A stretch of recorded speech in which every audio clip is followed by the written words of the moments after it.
Bonjour à tous. Voyager à travers le passé est un sujet qui envahit souvent nos rêves et dont nous nous rappelons longtemps après nous être réveillés. C'est exactement à un rêve réalisé et à un voyage dans le temps que fait penser l'attraction dont nous vous parlerons plus loin dans le vidéo. Elle s'appelle Parc historique et se situe à proximité du village Néofite-Rilski se trouvant à 33 km de la capitale maritime de la Bulgarie Varna. Le parc présente plusieurs époques historiques et s'étend sur une superficie de plus de 50 hectares.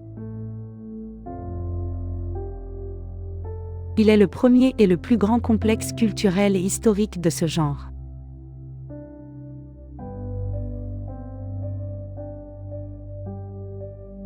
Le parc historique est un endroit merveilleux pour une excursion d'une journée, où les visiteurs voyagent chronologiquement à travers les époques du Chalcolithique et du Néolithique, de l'Antiquité avec les Thraces et le Haut Moyen Âge avec les Slaves et les Proto-Bulgares. Ils peuvent toucher la culture même et approcher le mode de vie des anciens habitants du territoire bulgare. Ils peuvent admirer le premier palais thrace reconstitué et ressentir l'aura mystique des tombes thraces, apprendre à connaître la foi et les coutumes des Slaves et découvrir la gloire des guerriers proto-bulgares. Nous avons essayé de décrire le parc historique en plusieurs épisodes. On peut se demander si cette attraction peut raconter l'histoire bulgare dans les temps. C'est une imitation de découvertes existantes et vous pouvez avoir une idée de ce qu'était vraiment l'histoire de la Bulgarie.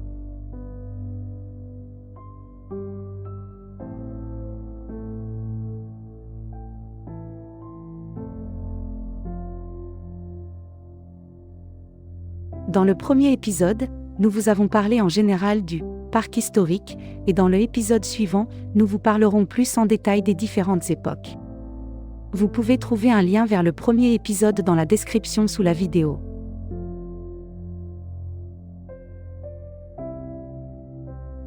Notre objectif n'est pas de faire la publicité du parc historique, mais de vous faire découvrir l'histoire de la Bulgarie.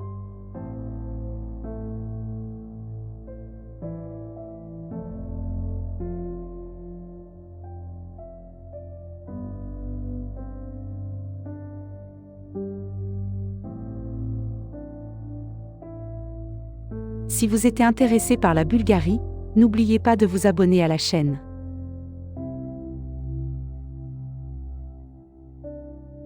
Aujourd'hui, nous allons vous parler des époques chalcolithiques et néolithiques.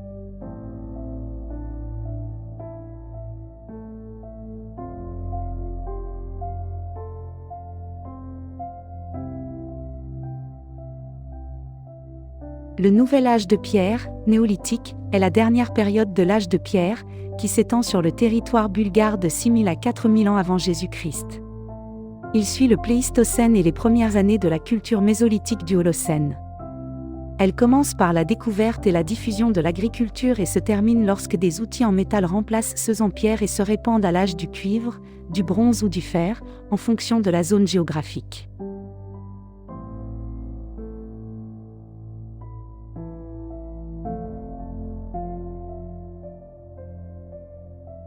Le nouvel âge de pierre n'est pas précisément une période chronologique fixe, il fait référence au premier stade de la vie sédentaire et à la présence de l'activité agricole dans les sociétés humaines individuelles.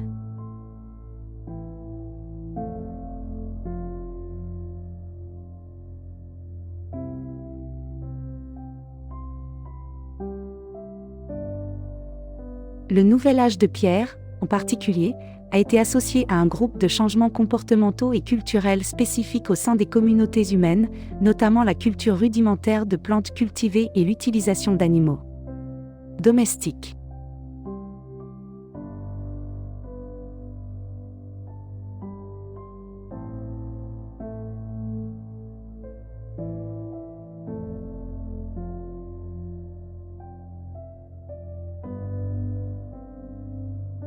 La transition de la cueillette et de la chasse et du style de vie nomade, semi-nomade typique de l'ancien et du moyen âge de pierre à l'agriculture et au style de vie sédentaire a été appelée la révolution néolithique. De 10 000 à 8 000 ans avant Jésus-Christ, les colonies humaines exploitent des cultures rudimentaires et élèvent des chèvres et des moutons.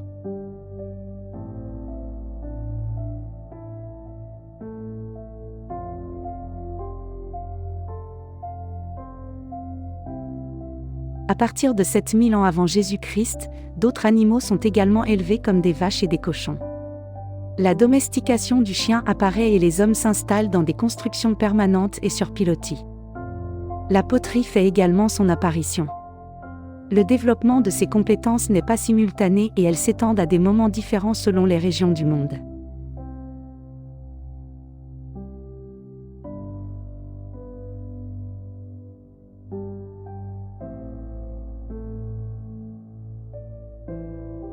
Lors de notre visite dans le parc historique, nous avons eu un guide qui nous a expliqué tout ce qui nous intéressait.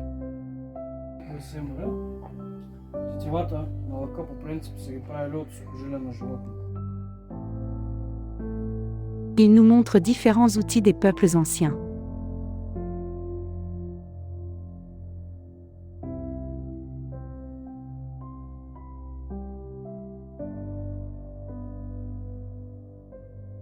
Ici, il nous explique comment les anciens fabriquaient des armes et creusaient des trous dans la pierre pendant environ 4 à 5 mois.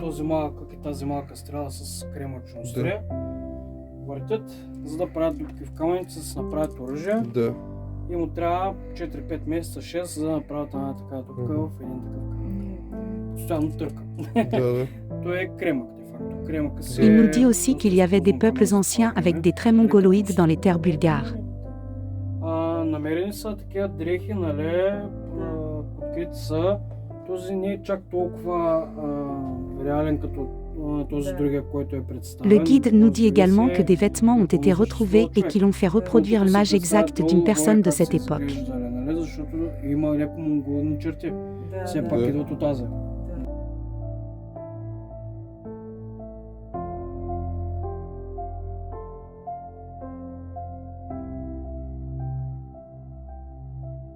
L'extraction et le travail des métaux au néolithique étaient des activités de haute technologie.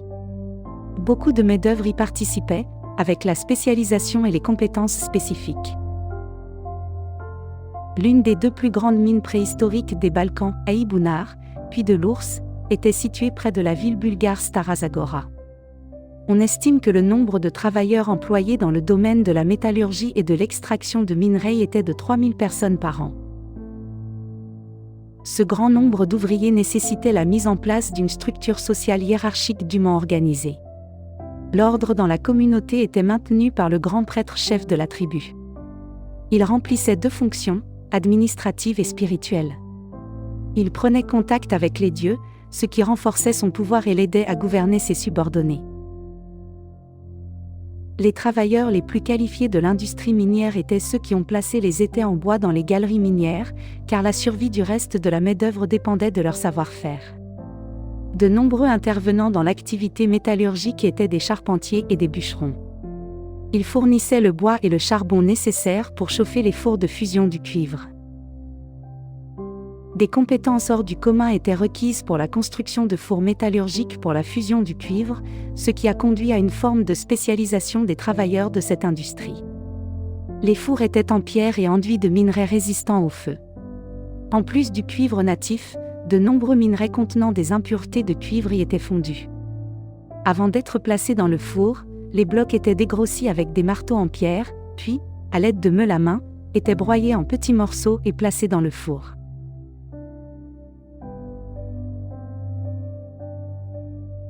Étant donné que le traitement métallurgique du cuivre ne pouvait être effectué qu'avec un point de fusion à 1084 degrés Celsius, une couche de minerai était alternée avec une couche de charbon de bois afin d'atteindre une température plus élevée.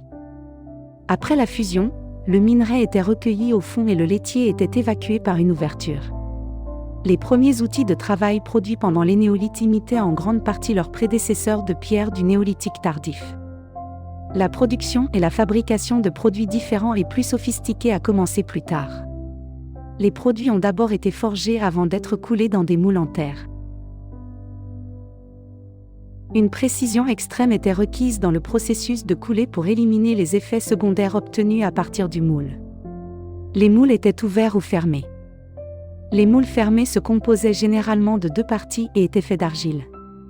La forme d'un côté de l'objet était gravée dans chaque moitié du moule. Les outils produits à partir du cuivre à la fin de l'Énéolithique n'étaient pas destinés à une utilisation de masse dans les activités quotidiennes. Ils étaient un symbole de prestige et de statut social élevé. C'est ce que démontrent les tombes riches en artefacts métalliques des nécropoles du néolithique tardif, comme celle de Varna, d'Uranculac, d'Evnia et bien d'autres. En plus du cuivre, ces peuples ont commencé à travailler l'or. Un exemple typique de ce changement est la découverte de la nécropole chalcolithique de Varna. L'or était généralement associé aux dieux et aux croyances liées aux dieux solaires. C'est pourquoi les objets d'or étaient principalement de nature rituelle. Les produits et les outils issus de l'exploitation du minerai de cuivre étaient sous le contrôle d'un pouvoir central, qui contrôlait le commerce et l'utilisation des produits en cuivre et en or. Le développement de la métallurgie durant les néolithiques a conduit à la formation et au développement non seulement des premiers grands centres de production, mais aussi de peuplement. Les premières grandes unions tribales ont été créées et ont imposé leur pouvoir sur de vastes territoires et sont ainsi devenus les détenteurs d'une forme d'État composée de différentes couches sociales.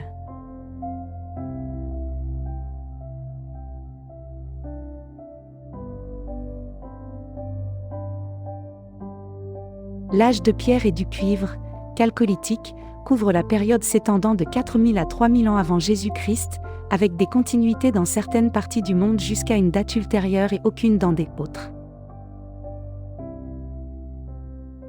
De manière générale, le chalcolithique est considéré comme un stade précoce de l'âge du bronze, mais certains chercheurs le considèrent comme une période distincte. Au cours de cette ère, les outils de travail en cuivre étaient répandus. Ils étaient certes plus souples et fragiles, mais plus précis et de meilleure qualité ceux en pierre.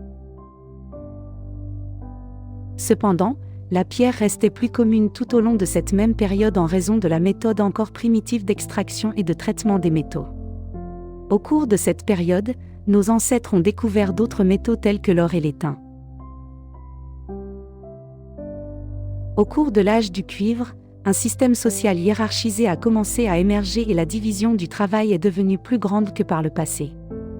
La découverte la plus importante du chalcolithique en Bulgarie est la nécropole chalcolithique de Varna, qui a mis à jour le plus ancien or travaillé au monde. Le trésor de la nécropole chalcolithique de Varna a été découvert en 1972, lors d'une excavation pour poser un câble enterré dans la zone industrielle de Varna, non loin du lac. Les artefacts de la nécropole chalcolithique de Varna ont été datés à une période gravitant autour de 4500 ans avant Jésus-Christ. Selon le Dr John Chapman, membre d'une équipe internationale étudiant le trésor, il s'avère qu'il est plus ancien que Stonehenge et les pyramides égyptiennes. Son âge est d'environ 7000 ans.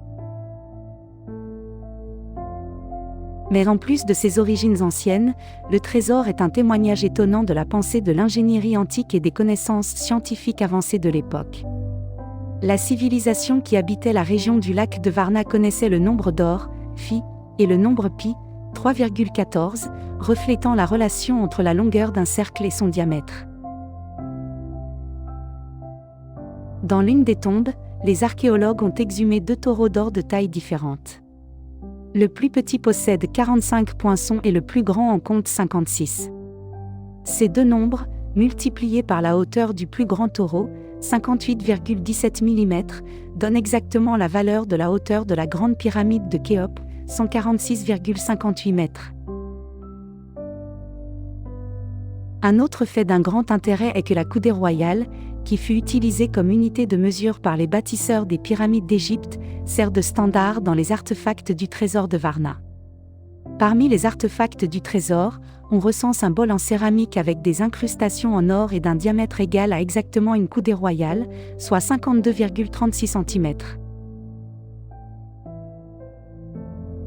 Ces objets de grande valeur étaient la propriété d'un roi prêtre puissant, comme en témoignent les sceptres retrouvés. Dans ces temps anciens, tout comme aujourd'hui, le véritable pouvoir de la connaissance n'était accessible qu'aux initiés, aux puissants et aux dirigeants qui ne cessaient de suivre le chemin du progrès et s'efforçaient de faire du monde un meilleur endroit où vivre.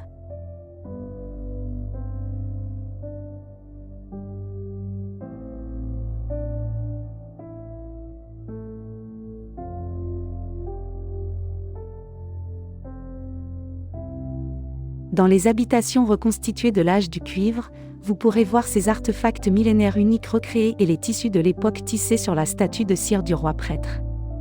Il a été créé sur la base de son squelette, qui se trouve au musée archéologique de Varna.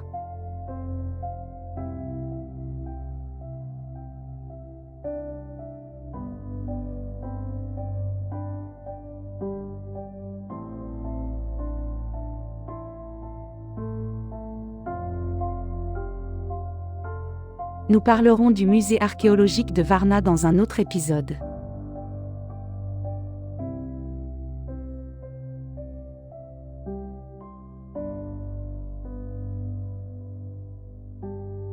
Regardez les autres épisodes du parc historique. À bientôt.